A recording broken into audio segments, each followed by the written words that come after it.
pabayaan kong umiyak sa duyan. Nakatapos ako maglaba.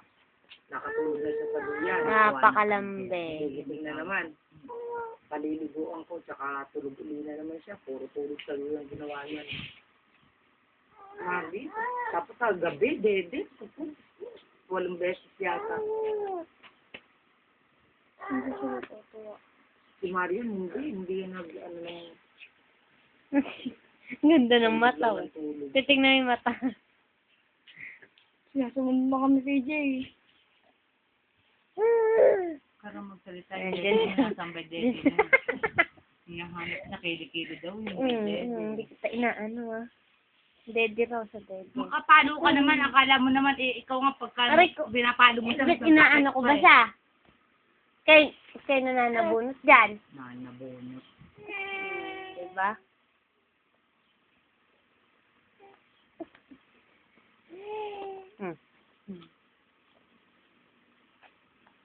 Maray na ulo.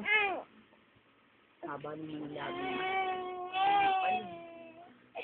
Hindi nakatanggal-tanggal ng sige. Huwag kaya kasi makulit sa akin, hindi kayo nakalit. Yan na naman. Ba't ba kasi kinain mo na naman yung pagkain? Ayaw nga, ayaw nga. Tingnan mo, ay medyo may kamay. Labas mo na ako si Maro yan. Labas mo na kasi, yung dede mo. Yan ang gusto niya. Malambot. Walang ganyan si Ano yung nanay mo? Ayan, nanay ka niya. Pinto-pindutin mo ba?